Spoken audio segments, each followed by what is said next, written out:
आज एक नया वीडियो पे स्वागत है।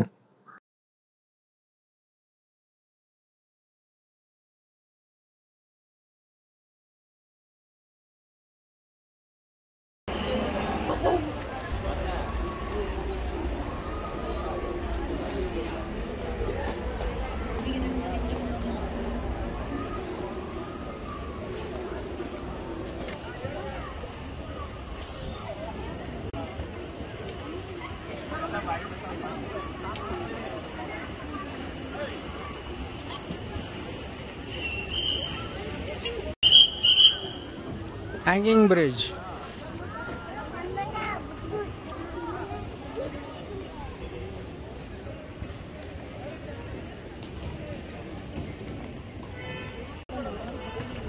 कर्नाटक के कुर्ग में कुशालनगर के पास स्थित निसर्गधाम बर्ड पार्क कावेरी नदी के किनारे बसा एक शांत वन पार्क है। यह अपनी हरी भरी हरियाली, विविध वन्य जीवन और कई तरह के आकर्षणों के लिए प्रसिद्ध है, जो इसे प्रकृति प्रेमियों और परिवारों के लिए एक लोकप्रिय गंतव्य बनाते हैं।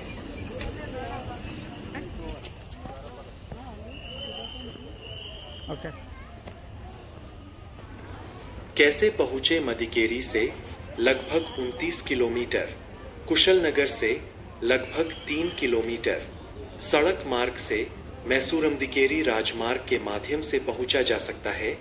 टैक्सी और स्थानीय बसें उपलब्ध है।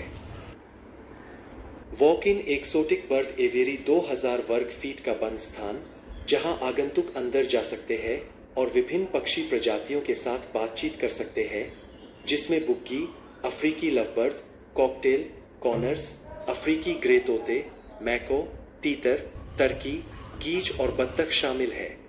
पक्षियों को खाना खिलाने की अनुमति है, जो एक शानदार अनुभव प्रदान करता है।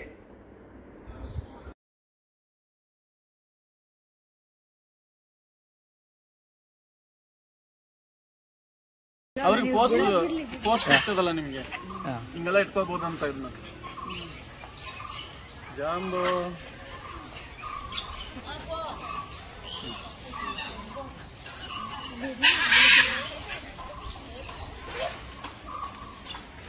ಫುಲ್ ಬಂದ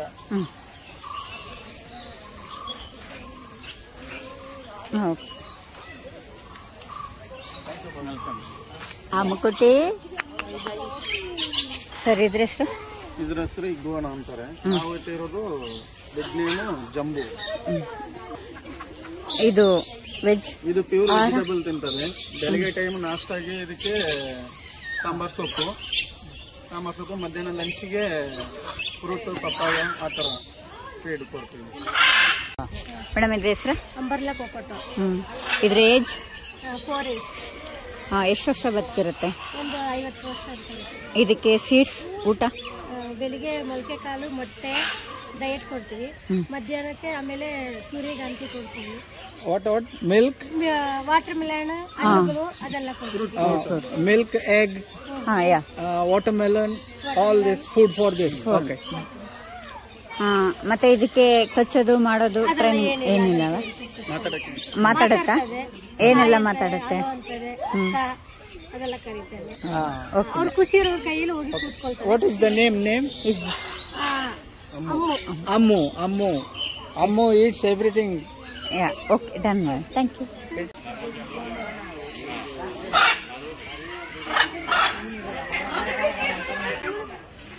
ಅದ್ರ ಏಜ್ ಎಷ್ಟು ವರ್ಷ ಬದುಕಿರುತ್ತೆ, ಅದು ಬೆಳಗ್ಗೆ ಎಲ್ಲ ಹೇಳಿ. ಅದಕ್ಕೆ ಮೆಡಿಸಿನ್ ಕೊಡ್ತೀವಿ. ಅದರ ಫುಡ್ ಎಂತದ್ದು ಎಲ್ಲ ಹೇಳಿ. ಹೆಸರೆಂತ ಇದೆ ಅದ್ರದ್ದು? ಮೆಕಾವ್ ಅಂತ. ಮೆಕಾವ್ ಎಂತ ಖಾನಾ ಕ್ಯಾ ಖಾತಾ ಹೈ? ಸರ್, ಇದ್ರ ನೇಮ್ ಇಸ್ ಮೆಕಾವ್. ಇದು 30ರಿಂದ ಅಮ್ಮಮ್ಮ ಅಂದ್ರೆ 80 ವರ್ಷ. ಇದು ಬೆಳಿಗ್ಗೆ ಟೈಮ್ ನಾವು ಮಾಮೂಲಿ ಡಯಟ್ ಹಾಕ್ತಿವಿ. ಒಂದಿನ ಮೊಟ್ಟೆ, ಒಂದಿನ ತರಕಾರಿ, ಫ್ರೂಟ್ಸ್ ಐಟಮ್.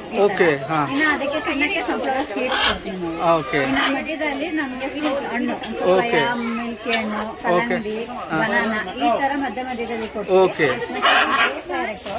ಇದು ವರ್ಡ್ ಮಾತಾಡುತ್ತೆ. ಇವೆಲ್ಲ ಟಾಕಿಂಗ್. ಇದು ಮಾತಾಡ್ತದ? ಇದು ಮಾತಾಡುತ್ತೆ ಸರ್. ಇದು 100 ಎಂತ ಮಾತಾಡ್ತದೆ? Hi, hello, good morning. Hi, hello, ಪೂರಾ 100ವರೆಗೂ ಮಾತಾಡ್ತಾರೆ. ತುಂಬಾ ಟ್ರೈನಿಂಗ್ ಮನೇಲಿ ಇಟ್ಕೊಂಡಿಲ್ಲ, ತುಂಬಾ ಅಭ್ಯಾಸ ಮಾಡ್ಕೊಂಡ್ರೆ ಅದು ನಾವ್ ಏನ್ ಮಾತಾಡಿದ್ರೆ ಅದೇ ತರ ರಿಪೀಟ್ ಮಾತಾಡೋದು. ಇದೆಲ್ಲ talking bird. Okay, talking birds. This is all talking birds. Okay, ಇದು ನಾವು ಮನೇಲೆಲ್ಲ ಇಟ್ಕೊಂಡು ಸಾಕೋಬಹುದು. ಹೌದಾ? ಇದು ನಾವು ಏನು ಮಾತಾಡ್ತೀವಿ ಅದೇ ಫಸ್ಟ್ ಅದೇ ತರ ಮಾತಾಡುತ್ತೆ. Telephone ring. ಓಕೆ, ಈಗ ಒಂದು ಹೇಳಿ ಅಂದ್ರೆ ಅವಕ್ಕೆ ಖುಷಿಯಾಗಿರ್ಬೇಕು, ಈ ತರ ಡಿಫ್ರೆಂಟ್ ಅಲ್ಲಿ. Okay okay okay okay, no problem. Alright, thank you very much, I appreciate.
Birds are sitting my hand.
Like you're envisioning an instrumental piece that truly captures a calm.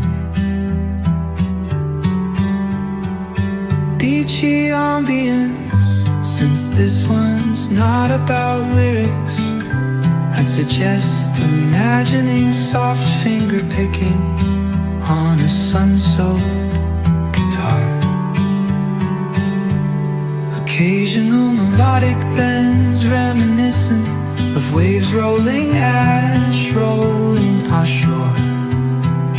A subtle pock of beat could mimic the rhythm of distant tides.